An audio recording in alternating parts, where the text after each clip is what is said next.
Things can be found on Netflix. You can watch it on any device that has, or any platform that has the app or has access to the internet.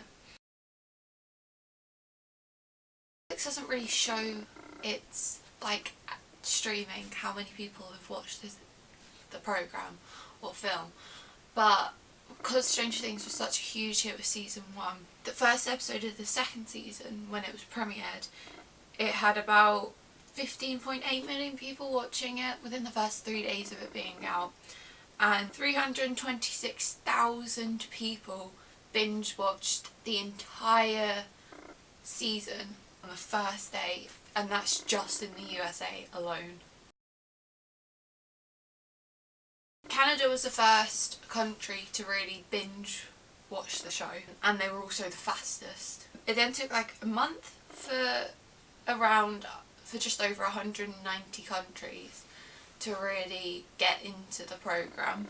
They even had one viewer in Antarctica. The top 3 countries to download the programme was Morocco, Greece and the Philippines. So famous in a lot of countries because they've got over 20 different languages in the subtitles and over 9 different dubs where they like put a voice over in that language over the actors.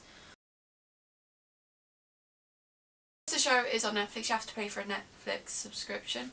It's and that's monthly. It's changed depending on what country you live in.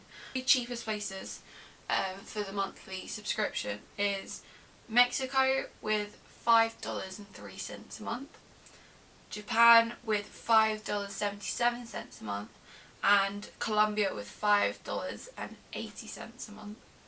The UK is on the cheap side of Netflix with $7.51, and then America costing about $7.99. You have a lot of countries that are paying $8.59, that's more on the expensive side. And then you've got the 3 countries that pay the most, and it is a lot compared to like the cheaper side.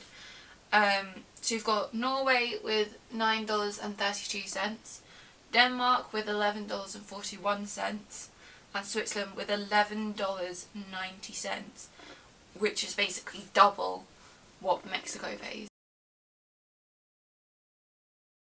So Stranger Things, because it's a Netflix show, Netflix doesn't really advertise that much of products, so there wasn't really much on it. But because the show was so big and they estimated that the show would be huge, there was a couple advertising parts to it. So like if you look down here, there's a bus and it looks like it's upside down, but it's not, because you get it because it's the upside down world, so it's flipped, which is pretty cool. And then there's another one of a billboard and tubes. So it was advertised, especially after the first season came out. After the first season, everybody went crazy about it, so it is pretty big. They even had like an advert that went out, and it was played at the 2017 Super Bowl, and as soon as that played the internet, it just went viral. It was huge.